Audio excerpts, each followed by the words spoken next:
بسم اللہ الرحمن الرحیم نحمدہ و نصلی علی رسول الکریم۔ جناب نبی کریم صلی اللہ علیہ وسلم کی سیرت مبارکہ کے کتنے دروس ہو چکے تھے؟ کسی بچے کو یاد ہے؟ 7۔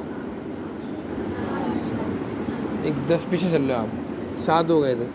آج کون سا درس ہے انشاءاللہ؟ 8واں درس ہے۔ حضور اکرم صلی اللہ علیہ وسلم نے اس سے پہلے والے درس میں نے آپ کو بیان کیا تھا کہ آپ نے لوگوں کو اسلام کی طرف دعوت دینا شروع کر دیا تھا۔ اللہ تعالیٰ کی طرف سے آپ صلی اللہ علیہ وسلم کو قرآن کی کون سی آیت میں یہ حکم دیا گیا تھا کہ آپ لوگوں کو آپ ڈرانا شروع کر دیں؟ کون سی آیت تھی وہ؟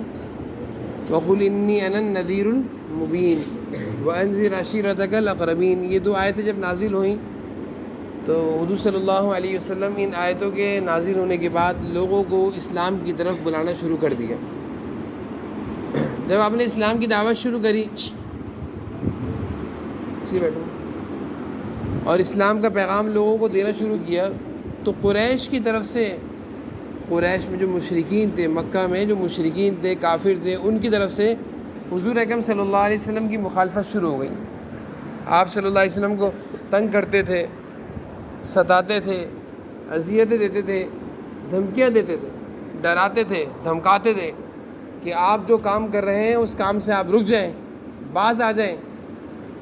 یہ مشرکین جو مکہ کے کافر تھے، ان کافروں کا حضور اکرم صلی اللہ علیہ وسلم کے ساتھ یہ سلوک تھا اور یہ رویہ تھا کہ جب آپ نے دین کی دعوت دینا شروع کری، لوگوں کو اللہ تعالیٰ کی طرف بلانا شروع کیا، تو مشرکین مکہ نے حضور اکرم صلی اللہ علیہ وسلم کو دھمکانا شروع کر دیا، ڈرانا، دھمکیاں دینا اور اذیتیں اور تکلیفیں دینا بھی شروع کر دیا۔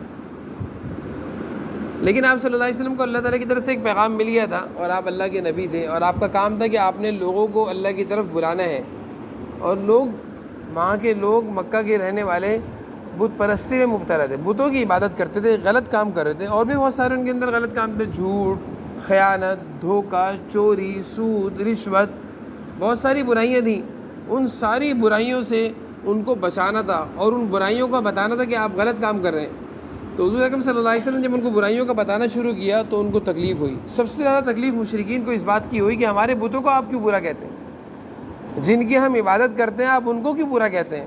جناب نبی کریم صلی اللہ علیہ وسلم نے فرمایا کہ میں تو تمہیں یہ کہتا ہوں کہ یہ بت جو ہیں ان سے کچھ نہیں ہوتا، یہ تو مٹی اور پتھر کے بنے ہوئے بت ہیں، ان کی عبادتوں سے آپ کو کیا فائدہ ہو رہا ہے؟ اللہ کی عبادت کریں، اللہ تعالیٰ تو سننے والے ہیں، ضرورتوں کو پورا کرنے والے ہیں، جواب دینے والے ہیں، مرادیں پوری کرنے والے ہیں، دعا مانگیں گے قبول کرنے والے ہیں۔ یہ بتوں کے سامنے آپ سارا دن تم لوگ بیٹھ کے روتے رہو گے تو بت سنیں گے؟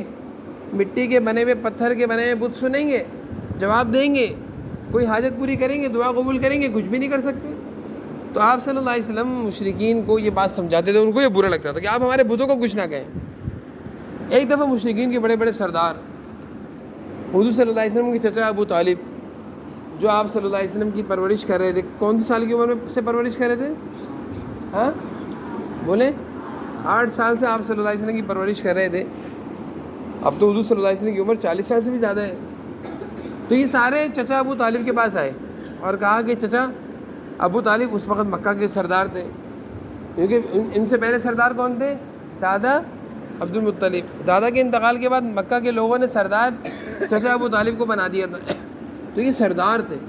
تو مکہ کے سارے بڑے بڑے لوگ ابو طالب کے پاس آئے حضور صلی اللہ علیہ وسلم کی شکایت کرنے کے لیے، اور حضور صلی اللہ علیہ وسلم کی شکایت یہ لگائی کہ دیکھیں ابو طالب، تم ہمارے بڑے ہو، تم ہمارے سردار ہو، تمہارے جو بھتیجے ہیں محمد، یہ ہمارے بتوں کو برا کہتے ہیں، ان کو اس بات سے روکو، ان سے کہو ہمارے بتوں کو کچھ نہ کہا کریں، ہمارے بتوں کی برائی نہ کریں، ہم جو کر رہے ہیں ہمیں کرنے دیں، ہمیں کسی برے کام سے مت روکیں، یہ شکایت کری۔ تو چچا ابو طالب نے مکہ کے بڑے بڑے لوگوں کو، سرداروں کو یہ جواب دیا کہ بھائی میں سمجھا دوں گا، تم لوگ جاؤ، میں سمجھا دوں گا، تم لوگ جاؤ۔ یہ کہہ کر ان کو روانہ کر دیا اور ٹال دیا، یہ کہہ کر ان کو روانہ کر دیا اور ٹال دیا اور چلتا کیا کہ جاؤ۔ وہ چلے گئے، لیکن حضور صلی اللہ علیہ وسلم اپنے کام میں برابر لگے ہوئے تھے، رکے نہیں، اپنے کام سے رکے نہیں، آپ اپنے کام میں لگے رہے۔ اسی طرح خاص طور پر حضور صلی اللہ علیہ وسلم کے مکہ میں رہنے والے دشمنوں میں سے بڑے بڑے دشمن کون تھے؟ ابو لہب، ابو جہل، عقبہ بن ابی معیط، امیہ بن خلف، اس طرح کے جو بڑے بڑے نام ہیں، یہ بڑے بڑے دشمن تھے حضور صلی اللہ علیہ وسلم کے. تو یہ آپ صلی اللہ علیہ وسلم کو تکلیفیں دیا کرتے تھے. کیا کرتے تھے؟ عقبہ بن ابی معیط اور ابو لہب، ان کا گھر حضور صلی اللہ علیہ وسلم کے گھر کے قریب تھا. تو یہ کیا کرتے؟ حضور صلی اللہ علیہ وسلم کے گھر میں کچرا پھینکا کرتے تھے. مکہ میں ان کا گھر اور حضور صلی اللہ علیہ وسلم کا گھر قریب قریب تھا، تو یہ اپنے گھر سے حضور صلی اللہ علیہ وسلم کے گھر میں کچرا پھینکتے تھے. اور جس راستے سے جناب نبی کریم صلی اللہ علیہ وسلم گزرا کرتے تھے، اس راستے میں کانٹے ڈالا کرتے تھے، کچرا ڈالا کرتے تھے، گندگی ڈالا کرتے تھے. آپ صلی اللہ علیہ وسلم کو گزرتے ہوئے راستے میں کچرا اور گندگی ڈالنا، یہ کام ابو لہب اور عقبہ بن ابی معیط کا تھا، حضور صلی اللہ علیہ وسلم کو ستانے کے لیے، تنگ کرنے کے لیے. کیونکہ ان کو برداشت نہیں تھا کہ ہمارے خلاف اور ہم جس مذہب پر چل رہے ہیں، غلط کام کر رہے ہیں، اس غلط کام پر ان کو برداشت نہیں تھا کہ کوئی ہمیں غلط کام سے روکے. جیسے کوئی بچہ شرارت کر رہا ہو یا کوئی بچہ غلط بات کر رہا ہے اور اس کو غلط بات سے روکا جا رہا ہے، وہ کہہ رہے ہیں مجھے کیوں روک رہے ہیں؟ تو بھائی تم غلط بات کرو تو روکا جائے گا نا تمہیں. تو اسی طرح یہ مشرکین کی حالت تھی کہ ان کو غلط بات سے رکنا اور روکنا برداشت نہیں تھا. حضور صلی اللہ علیہ وسلم ان کو روکتے تھے، ان کو برداشت نہیں ہوتا تھا. یہ حضور صلی اللہ علیہ وسلم کے گھر میں کچرا پھینکا کرتے تھے. کتنی بری بات ہے کسی کے گھر میں کچرا پھینکنا، کسی کے راستے میں کچرا ڈالنا، یہ تو بہت بری عادت ہے. کسی کو تکلیف دینے کے لیے یہ سارے کام کرنا، کسی کو اذیت اور پریشان کرنے کے لیے یہ کام کرنا، یہ تو کس کے کام ہے؟ بتاؤ یہ کس کے کام ہے؟ کس کے کام ہے؟ زور سے بولیے. کافروں کے، مشرکین کے کام ہے. مسلمانوں کے کام ایسے کسی کے گھر کے آگے کچرا ڈال دینا، کسی کے گھر کے اندر کچرا پھینک دینا، کسی کو تکلیف دینے کے لیے اس کے راستے میں کانٹے ڈال دینا، کسی کے دروازے پر کچرا پھینک دینا، یہ مسلمانوں کے کام نہیں ہے. یہ کام مشرکین کے تھے، یہ کام ابو لہب کے تھے، اب عقبہ بن ابی معیط کے تھے، جو سردار تھے مکہ کے کافروں کے سردار تھے. یہ ان کے کام تھے، اور ان کاموں کے ذریعے سے وہ حضور صلی اللہ علیہ وسلم کو ستایا کرتے تھے، تکلیف دیا کرتے تھے، اذیت دیا کرتے تھے. لیکن آپ صلی اللہ علیہ وسلم اپنے کام میں لگے ہوئے تھے. جو آدمی اپنے کام میں لگا ہوا ہوتا ہے وہ کسی کی تکلیف دینے سے اپنے کام سے نہیں رکتا. ایک اچھا کام آپ صلی اللہ علیہ وسلم کر رہے تھے، اس اچھے کام سے آپ نہیں رکے. انہوں نے بہت کوشش کری ہے رک جائیں. پھر یہ لوگ جب دیکھا کہ ہم تو حضور صلی اللہ علیہ وسلم کو روکنا چاہ رہے ہیں لیکن یہ رک نہیں رہے، پھر یہ لوگ دوبارہ ابو طالب کے پاس آئے اور کہا ابو طالب، اب یہ دوسری ملاقات ہے، پہلی بھی ملاقات ہوئی تھی نا، اب دوسری دفعہ آئے اور اب کی دفعہ بڑے غصے میں آئے اور کہا ابو طالب تم ہمارے سردار ہو، ہم تمہاری قدر کرتے ہیں، ہم تمہاری عزت کرتے ہیں، تمہاری وجہ سے ہم تمہارے بھتیجے کو کچھ نہیں کہہ رہے، لیکن تمہارے بھتیجے نے ہمیں بہت پریشان کیا ہوا ہے، ہمارے بتوں کو برا کہتا ہے اور لوگوں کو اسلام کی طرف بلا رہا ہے، اور لوگ وہ پرانا مذہب چھوڑ کر، بت پرستی چھوڑ کر اسلام میں داخل ہو رہے ہیں، اسلام قبول کر رہے ہیں. اس کی دعوت پر ان کو روکو، نہیں تو ابو طالب تم بیچ میں سے ہٹ جاؤ. اب کی دفعہ انہوں نے کیا کہا؟ چچا ابو طالب سے کیا کہا کہ تم بیچ میں سے ہٹ جاؤ، ہم تمہارے خیال کی وجہ سے، کیونکہ تم مکہ کے سردار ہو، ہم محمد صلی اللہ علیہ وسلم کو کچھ نہیں کہہ رہے، تم اگر ان کو نہیں روک سکتے تو ہٹ جاؤ، ہم ان کو خود روکیں گے. اب کی دفعہ چچا ابو طالب تھوڑے پریشان ہو گئے، کیونکہ یہ بڑے بڑے سردار جو تھے کافروں کے، یہ اس دفعہ ذرا غصے میں آئے تھے. تو چچا ابو طالب نے حضرت عقیل، جو چچا ابو طالب کے بیٹے تھے، ان کو بھیجا کہ عقیل جا کر محمد صلی اللہ علیہ وسلم کو بلا کر لاؤ. کدھر ہے وہ؟ تو حضور صلی اللہ علیہ وسلم آئے تو دیکھا کہ مکہ کے سردار، کافروں کے سردار بیٹھے ہوئے، ابو جہل، ابو لہب، عقبہ بن ابی معیط، امیہ بن خلف، بڑے بڑے سردار بیٹھے ہیں، 5 6 8 10 ابو طالب کے پاس. تو جیسے حضور صلی اللہ علیہ وسلم آئے تو چچا ابو طالب نے کہا کہ اے میرے بھتیجے، تمہیں پتہ ہے مجھ پر بہت زیادہ بوجھ ہے، یہ بڑے بڑے مکہ کے رہنے والے لوگ ہیں، یہ مجھے تمہاری شکایت کر رہے ہیں، اور اس دفعہ یہ لوگ بڑے غصے میں آئے، تو تم ان کی بات سن لو، جو یہ کہہ رہے ہیں کیا کہہ رہے ہیں سنو. جناب نبی کریم صلی اللہ علیہ وسلم نے ان کی بات سنی اور آپ نے فرمایا، اب دیکھو حضور صلی اللہ علیہ وسلم نے کیا فرمایا. آپ صلی اللہ علیہ وسلم نے ان کو کیا جواب دیا؟ سیدھے بیٹھو. کیا جواب دیا؟ آپ صلی اللہ علیہ وسلم ان کے آنے سے گھبرائے نہیں، نہ ان کے کہنے سے آپ صلی اللہ علیہ وسلم نے کام کو چھوڑا، کیونکہ آپ صلی اللہ علیہ وسلم ایک اچھا کام کر رہے تھے. کسی کے کہنے سے اچھا کام چھوڑنا چاہیے؟ بولیے، کسی کے کہنے سے اچھا کام چھوڑنا چاہیے؟ بولے نہیں. اس لیے آپ صلی اللہ علیہ وسلم نے ان سرداروں سے بدتمیزی بھی نہیں کری، کیونکہ آپ صلی اللہ علیہ وسلم کسی سے بدتمیزی نہیں کرتے تھے، بلکہ آپ صلی اللہ علیہ وسلم نے ان کے سامنے ایک بات کہہ دی کہ بھائی دیکھو بات سنو، کہ یہ جو آسمان کا سورج ہے اور آسمان کا چاند ہے، تم ایک ہاتھ پر سورج لا کر رکھ دو، اتنی بڑی چیز، اور ایک ہاتھ پہ چاند لا کر رکھ دو، اور مجھ سے کہو کہ اللہ تعالیٰ نے جو کام تمہارے ذمہ لگایا ہے وہ کام چھوڑ دو، تو میں وہ کام جب بھی نہیں چھوڑوں گا، کبھی بھی نہیں چھوڑوں گا.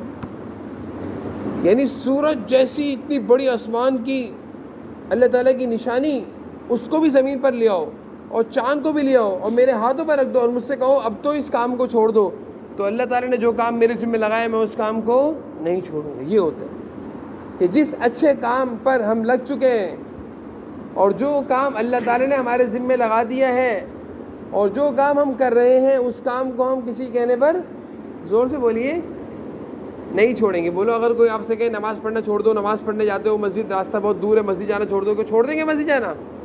بولو نماز پڑھنا چھوڑ دیں گے؟